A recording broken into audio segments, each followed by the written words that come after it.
In the beginning, connection feels like moments. A glance that lingers, a thought you didn't say, but they answered anyway, a feeling that arrives before language can catch it. But as connection matures, it stops arriving as moments. It becomes atmosphere. It's no longer something you notice happening, it's something you move inside of. Most people think telepathic connection fades when it stops being dramatic. In truth, it deepens because it no longer needs to announce itself. In today's mystical minds, we're exploring what happens when sacred union moves beyond signs, intensity, and confirmation and becomes stable, energetic dialogue. Because real telepathic connection doesn't interrupt you, it integrates. And hi, everyone. I'd like to welcome you to Mystical Minds Podcast. I'm your host, Ali Thies. I'm the creator of Out of Body Ecstasy, the anytime, anywhere orgasmic experience. With over 40 years of experience, I'm also a psychic energy worker and a soul connection specialist. Over the years, I've written 8 books, with book 9, Soulful Connections, scheduled for release in 2026. I've been walking the mystical path since childhood, and now I help others reconnect with their true selves through intuitive readings, soul work, and the safe, sacred space of the Mystical Minds community. This podcast is your invitation to explore the magical, metaphysical, and the wildly mysterious side of life. From energy healing to spirit guides, soulmates, to sacred rituals, nothing is off limits here. So grab your tea, light a candle, and let's dive into the mystery together. Hello, hello. Sorry I'm doing this a little late today on Monday, but had some family emergencies and a doctor's appointment, and here we are later on in the evening. Now, this past week, alongside the telepathic subliminals that I released last month, I also have new dream focused and astro focused intimacy audios. These are designed to support dream recall, lucid awareness, astral perception, telepathic intimacy, dream intimacy, astral intimacy, all the fun things that I've been teaching since what, 2005? Somewhere around there. And these help you um, enjoy the experiences that you have and hopefully have easier connections and a better recall of them. You can find them in the link below in the show's notes. They're on outofbodyecstasy.com. All right, let's move to the card of the week. And we're using Guides of the Hidden Realms. It doesn't matter if you're listening to this card of the week today or hell, 5 years from now. This card is for you for this week. So let us see what we got going. All right, this one came flying out, so we'll pick that one. Letting go of stories. This is all about surrendering attachments and releasing unconscious patterns. So, at some point in time, all of us gave ourselves our own personal story. Okay. And because we talk to ourselves a lot more rudely than we ever talk to anybody else, the story we usually form in our mind and in our soul and our subconscious isn't normally a good one. It's not, hey, I am a kick-ass psychic who helps soul connections meet and have a wonderful life together. It could be it's usually something like, you know what? I suck. I've got to be the worst psychic out there in the world. And these soul connections, I don't think I'm helping anybody. See the difference? The first one is true, but the second one is where my brain goes. All right. And with this card, letting go of stories, it's telling us to let go of the stories we have told ourselves over and over and over again, or stories we got from somebody else that are full of crap as well. Okay, we need to tell the stories of how wonderful and fabulous we are because you know what? We are.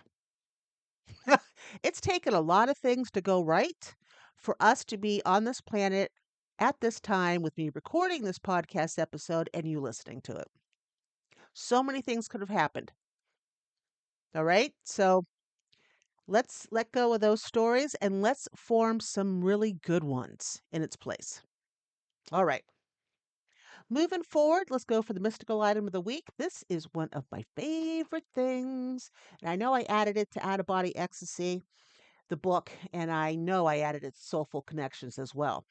The mystical item of the week is the Faden Quartz, Faden Quartz. Ugh. The Faden Quartz is considered a threaded crystal. Okay. It has natural white lines like threads, which is called the Faden. They form when the crystal breaks and then continues growing. Okay, staying energetically connected across separation. Because of this, Faden quartz is one of the most powerful stones you'll find for telepathic communication, soul bonds that transcend distance, energetic connection without attachment or obsession, dream and astral communication, and maintaining heart coherence between two fields. Faden quartz doesn't amplify emotions, it stabilizes connection. There's an important difference, okay? Telepathic communication does not happen through intensity, it happens through clarity. And Faden quartz supports the energetic through line between two beings, allowing information to move without distortion, projection, or emotional charge.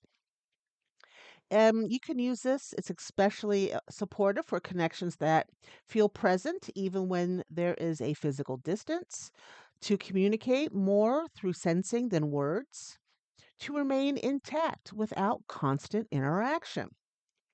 Rather than pulling the energy toward you, a Faden quartz keeps the channel clean and intact. Okay. And it's great to have this quartz near you when you're journaling, when you're sleeping, when you're resting, meditating, sitting in stillness, and when you're trying to have a telepathic connection with somebody, or when you go to sleep at night and you want those good lucid dreams, or when you're trying to astral project to go off and have astral sex. This quartz is for you. All right? Now, early soul connections often announce themselves very loudly. You notice synchronicities, you feel pulled, your body reacts before your mind understands what's happening. There's often a sense of urgency in the beginning, a need to define a connection, a desire to name it so it feels real. As sacred union stabilizes, that urgency does fade. Not because the connection weakens, oh no, no, but because it no longer needs confirmation. Communication begins to move beneath language. And with this, you guys don't have to check in constantly. There's no need to explain yourself energetically, and you don't have to interpret every pause. Like if you don't hear from them or feel them energetically, you're like, "Oh my god, what happened to them? What are they doing? Are they thinking about me? Are they with somebody?" You don't do that stuff. Okay? Silence stops feeling empty and it starts feeling informed. This is the moment many people mistake integration for loss. They assume something has gone wrong because it no longer feels intense. But intensity is not intimacy. Intensity is the nervous system waking up, and intimacy is the nervous system settling in. These type of unions don't need words because it already knows where the other person is, all right, or the other soul. Before telepathic communication is possible, emotional regulation must be present. All right, not every shared thought is telepathic communication. The distinction matters more than people realize. Projection carries emotion with it. It feels charged, it feels urgent, compulsive. Projection wants reassurance, it wants movement, it wants response. But telepathic communication feels different. It arrives clearly, without demand, and without emotional escalation. It doesn't pull you forward. It doesn't flood you with images. It doesn't require interpretation. Telepathy is informational, not persuasive. Another difference is timing. Projection repeats itself. Telepathy does not. If you feel the urge to chase the signal, explain it, or confirm it with somebody, you're no longer listening to it. Sacred communication does not argue for its validity, it trusts reception. Learning the difference between projection and telepathy is not about becoming more psychic. It's about becoming more regulated. And I don't know if you can hear my cat in the background, Mr. Leroy Jethro Gibbs, but we call him Stoner because he usually looks like he's stoned. But he's just looking up into nowhere land, meowing. So that's usually there's somebody here visiting me, whether it be an animal that passed, like Big Cat Ross, or a person. Bill and Ted and all them, they show up quite a bit. So does Will. Now, sacred union is often confused with attachment because both involve closeness, but they function very differently.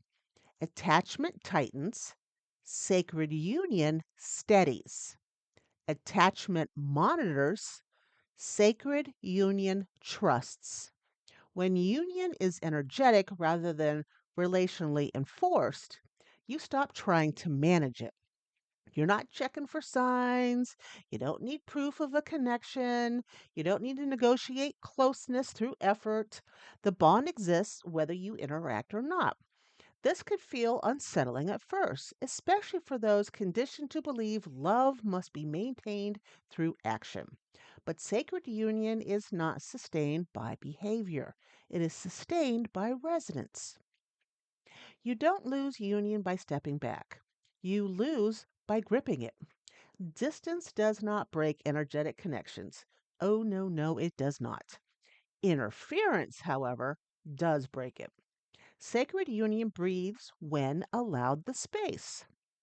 Now, most people expect telepathic communication to feel extraordinary, like you see on TV or in the movies. Visions, words, clear messages. It's like they're right in front of you. But in reality, telepathic exchanges are pretty low key. They can show up as restraint, as timing, as knowing when not to speak.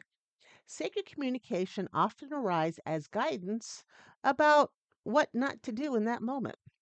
Not reaching out when the urge is emotional, not responding when silence is doing the work, not clarifying when clarity would collapse the field. Because these moments, they don't feel mystical, they're ordinary. Yet these small choices shape the integrity of the connection far more than dramatic experiences ever could. Telepathy strengthens through consistency.